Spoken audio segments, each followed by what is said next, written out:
Bonjour Didier, on commence par un petit point effectif, notamment à Mohamed qui n'était pas à Metz, il me Mm. semble.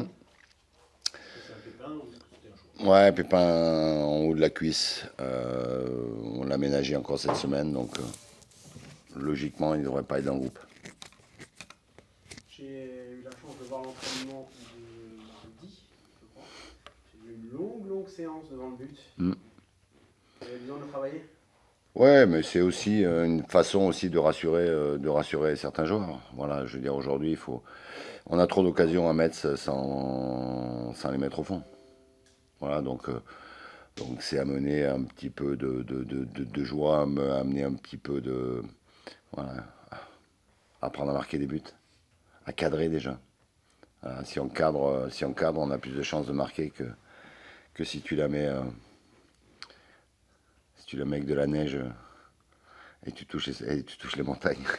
Là, il y a un paramètre confiance là-dedans, non, Oui, forcément. oui, mais je le disais, après, il y a un paramètre confiance parce que je pense que c'est la première année, c'est une des années où je pense qu'on a un potentiel offensif aussi fourni. Maintenant, pas passer pour le vieux con, mais je sais ce que c'est que de marquer des buts et d'être dans des périodes où finalement t'as rien qui va. Et quand t'es attaquant, il suffit d'un petit déclic, parfois peu de choses. Maintenant, on va tout faire pour que ça arrive demain. Et comment tu le vis ça, toi, justement, en tant qu'ancien attaquant? Ça te Non, stresse encore plus? non, non, avec un certain recul, parce que je pense,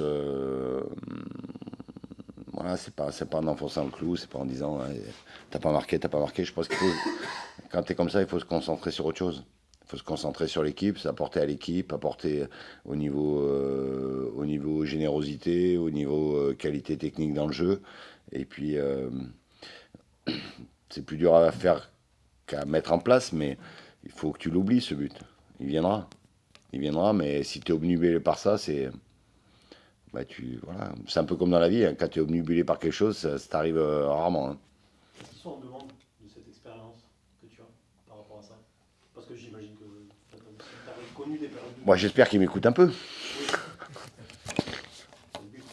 Voilà, non, mais voilà, après il y a un tout. Il y a pas que les attaquants. Il y a les milieux qui ont eu des situations aussi à Metz. Donc voilà, aujourd'hui,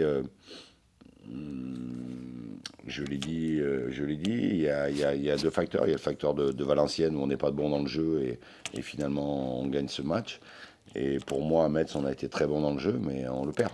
Donc voilà, il faut qu'on arrive à être, que le contenu soit bon pour nous amener à avoir des situations et pour les mettre au fond. On a vu un milieu monter en puissance, encore une fois, à Metz. Oui, Les choix se complexifient pour toi? oui, mais c'est bien. C'est bien. Après, il faut bien prendre conscience qu'aujourd'hui, un entraîneur, il a pas 11 titulaires. Il y en a 15 ou 16. Et après, il y a des joueurs qui sont un petit peu en retard. Mais aujourd'hui, le football, il se joue pas qu'avec les 11 qui débutent. Il se joue avec ceux qui finissent. Et encore une fois, j'ai jamais appelé, et je trouve que c'est très péjoratif de dire que ceux qui débutent pas sont des remplaçants. Pour moi, c'est pas des remplaçants, c'est des solutions importantes qu'il y a au cours du jeu. T'as- Tu parlais de l'absence probable de Mohamed, ça veut dire qu'il faut s'attendre à vous voir dans ce système de jeu utilisé à Metz. Il y a des possibilités. Tu peux nous parler de Evans qui semble prendre ses marques. Bon, il n'était pas au dernier match, mais qui semble vraiment prendre ses marques. Bah oui, encore une fois, il faut du temps avec des joueurs qui sont jeunes et qui arrivent un peu de l'étranger, qui sont un peu perdus et puis qui aussi doivent apprendre ce que c'est que le haut niveau. Aujourd'hui, tu joues pas un match de football pour te faire plaisir, tu joues un match de football pour le gagner et c'est ce que tu dois gagner comme tous les gens qui vont travailler chaque matin. C'est-à-dire que chaque compétition que tu fais, elle est faite pour toi, pour ta vie, pour ton futur. Donc Evans semble avoir compris ça, a changé de comportement, a changé beaucoup plus agressif, beaucoup plus déterminé, beaucoup plus professionnel. Pour que ça dure. Rodez a joué mardi, Mm. c'est un petit avantage pour vous. Oui, ça sera quand même leur troisième match en une semaine. Il y a certainement un petit avantage de fraîcheur pour nous, mais on la connaît, cette équipe de Rodez. C'est une équipe qui est chiante à jouer, qui lâche jamais rien, qui va défendre, qui va avoir du vice. Voilà, donc c'est un match, ouais, c'est un match compliqué à jouer. Ce qu'elle a fait contre Guingamp, c'était solide. Oui, c'était solide, c'était bien organisé, voilà, ils n'ont pas eu beaucoup d'occasions, mais sur une ou deux, ils peuvent marquer. Après, c'est difficile de leur mettre un but, mais en plus, c'est un peu une équipe qui ne réussit pas super bien, même si l'année passée, on avait fait un bon résultat ici. À nous de faire sauter le verrou. Oui, c'est une équipe, quels que soient les résultats que vous avez fait contre eux, qui dans le passé récent arrive toujours à vous embêter. Oui, mais elle embête beaucoup d'équipes. Ouais. Elle embête beaucoup d'équipes, donc il ne faudra pas tomber dans le panneau, il faudra être patient, il faudra mettre du rythme. Mais encore une fois, je veux dire, tous les matchs d'un championnat sont très compliqués. Donc, on a les armes, je pense, les faire plier. Maintenant, il va falloir être très déterminé et surtout pas penser que le match va être facile. Tu parles du rythme, c'est vraiment la clé contre cette équipe peut-être de... Oui, il y a du rythme, il y a de la patience. Voilà, patience, garder ses nerfs et mettre en place ce qu'on a prévu. Tous les matchs valent 3 points, mais il y a un air de confrontation directe qui rajoute peut-être une pression supplémentaire. Aujourd'hui, au goal average, on est derrière. Hein. Donc à nous passer devant. Tu t'attends de leur part au même style de match justement que mardi? Attendre, être patient et se contenter de quelques contres? Ou est-ce que tu penses justement, là, bon, là ils jouaient à Guingamp, c'est jamais évident, Guingamp jouait le podium en plus, ou est-ce que tu penses qu'ils vont se montrer un peu plus entreprenants ici? Je pense que leur style de jeu est un peu ça. Hein. Je veux dire, il ne faut pas oublier que sur les 3 derniers matchs à l'extérieur, ils vont gagner à Bastia, ils vont gagner à PFC et ils font nul à Guingamp. Donc ça veut dire que c'est costaud à l'extérieur. Donc quand tu es costaud, voilà, je pense que ça. Les deux matchs, j'ai vu PFC, bon là, ils ont quand même subi sur une heure, hein. Ils ont laissé passer l'orage, et puis après le dernier quart d'heure, ils sont sortis, ils ont été très dangereux. Donc, ce qui est sûr, c'est que je pense que dans ce match-là, l'importance du premier but va être déterminant. Ça peut avoir une influence ça, sur ton 11 de départ? Tu disais que tout à l'heure qu'il y avait des joueurs qui commençaient, des joueurs qui étaient là pour bien finir. Est-ce que le fait que ce soit régulièrement Rodez, une équipe qui patiente dans un premier temps avant d'essayer de passer la seconde, seconde dans la dernière demi-heure, est-ce que ça influence sur tes choix? Oui, ça va influencer sur un joueur, oui.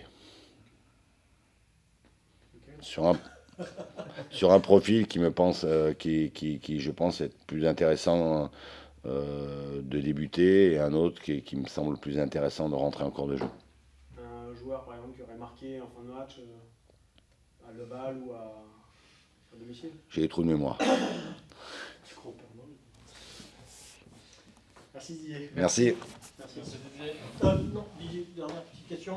J'ai lu la tribune interview dans la République ce matin concernant Xavier, Ouais. qui affiche une grande confiance, Mhm. selon moi. Est-ce que tu as une part de responsabilité dans cette confiance qui m'a l'air intacte? Est-ce qu'on peut rapprocher ça de ce que tu avais fait avec Erwin à son arrivée quand il avait eu des moments difficiles? Tu avais continué à lui accorder ta confiance, un peu pareil avec Quentin, un peu pareil avec Evans, on en parlait tout à l'heure. Est-ce que c'est un petit peu ta marque de fabrique tu nous avais déjà dit, on a vu que tu n'étais pas là pour couper des têtes. Est-ce que c'est un peu ta marque de fabrique? Non, mais je suis là pour faire des choix, et pour faire des choix quand c'est justifié, quand c'est logique.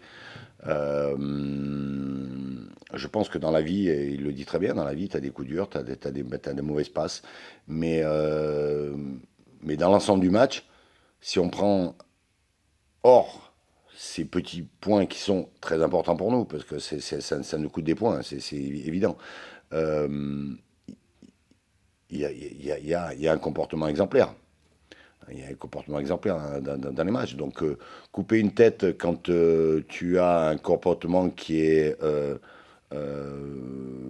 nocif pour le groupe, je suis le premier à le faire. Mais c'est pas le cas. Au contraire, bien au contraire. Donc aujourd'hui, oui, je suis dans la même logique que ça, c'est que euh, j'ai pas l'habitude de me laisser influencer, j'ai pas l'habitude de retourner ma veste. Voilà. Moi, je mets un groupe en place, je mets des valeurs en place. Et c'est les valeurs aujourd'hui, il n'y a que celui qui fait rien qui se trompe pas. On te voit arriver avec un grand sourire, comme un grand match. J'espère. En tout cas, j'y compte bien. T'as eu j'ai vu, je disais à Didier, j'ai vu l'entraînement de mardi. Ça devait être fatigant pour les gardiens. C'était une grosse séance pour vous mitrailler. Ah oui, ça c'est sûr. J'étais bien fatigué quand je suis rentré à la maison. Du coup, tu fais comment? Tu laisses passer pour mettre les attaquants un peu en confiance ou tu te chauffes? Non, je joue tout à fond. Enfin, j'essaie de tout faire à fond, quoi. Comment tu les trouves, tes attaquants? Bah, bien, à l'entraînement, en tout cas, cette semaine, ils étaient bien. Après, faut qu'ils prennent confiance. Normalement, cette semaine, ils ont pris confiance, donc j'espère que demain, ça sera la même chose. Tu sens que enfin, tu es un témoin privilégié, tu sens que ça leur pèse un peu parce que Ibouba, il y a 2 ans, il met 15 buts en Ligue 2, tu mets jamais 15 buts en Ligue 2 par hasard. Bah, c'est rare, c'est vrai que 15 buts en Ligue 2. Non, enfin, oui et non. Je pense que quand il y en a un qui va en mettre un, ça va s'enchaîner, je pense. Les autres vont prendre confiance grâce à lui aussi, et voilà, je pense que ça va le faire. Le scénario de Metz, comment tu le vis, toi, en tant que gardien? Ça paraît un peu cruel, injuste. Ouais, c'est cruel parce que j'ai pas un arrêt à faire sur tout le match. Et je prends un but sur une erreur. Après, voilà, tout le monde fait des erreurs, hein. Même nous, les gardiens, les premiers. Ça arrive, voilà, après. On a eu les occasions aussi pour revenir. On les a pas mises. Donc, voilà, faut régler ça. Faut régler cette petite erreur en début de match et puis marquer des buts. Faut être Ouais. efficace dans les deux surfaces. T'as regardé la télé mardi soir? Ouais, j'ai regardé un peu. Qu'est-ce que t'en as pensé? Bah, Rodez, c'est quand même une équipe qui est assez chiante à jouer. Donc, puis ils font des résultats à l'extérieur. Là, la plupart des points qu'ils ont pris, c'était à l'extérieur. Donc je m'attends à un match difficile quand même demain. Vous êtes averti pour le coup. Voilà, c'est ça, un averti. Ouais. Moi, ça va être un match type de Ligue 2, ça c'est sûr. Quand tu dis une équipe chiante, c'est-à-dire? Bah, ils jouent en 5-4-1. Ça va essayer de nous contrer. Ça va être dur de les passer. Forcément, 5-4-1, ça va être dur de les passer. Donc il va falloir être patient. Tu parlais tout à l'heure des erreurs, que tout le monde fait des erreurs. Le petit point commun qu'il peut y avoir avec Zav en ce moment ou avec un gardien plus généralement, bah, c'est que justement il n'y a pas vraiment de droit à l'erreur. Bah, c'est ça, ouais. Est-ce que du coup vous en avez parlé? Est-ce que je sais que tu n'es pas quelqu'un de forcément très loquace, mais est-ce que tu as fait part à Xavier de cette expérience de gardien où c'est vrai qu'on n'a pas droit à l'erreur? Non, je l'ai laissé tranquille cette semaine. J'ai préféré rien dire. J'ai laissé se ressaisir, entre guillemets. Mais je sais que mentalement il est bon, donc je sais que ça va le faire. Ça ressemble à un match important, Alex, cette réception de Rodez. Comme tu dis, c'est une équipe qui est efficace ces derniers temps à l'extérieur. C'est une équipe qui semble vraiment aussi jouer dans la même division que vous. Mhm. Ouais, après, ils ont le même nombre de points que nous aussi. Ils ont un meilleur goal average. Donc ouais, c'est sûr que ils sont dans le même chapeau que nous, quoi. Du coup, ça ressemble à un tremplin. Je Ça pense. doit ressembler à ça. Ouais, ça doit ressembler à ça. Ouais, ça c'est sûr. Merci beaucoup. C'est bon. Merci, Merci. Alex. Merci à vous.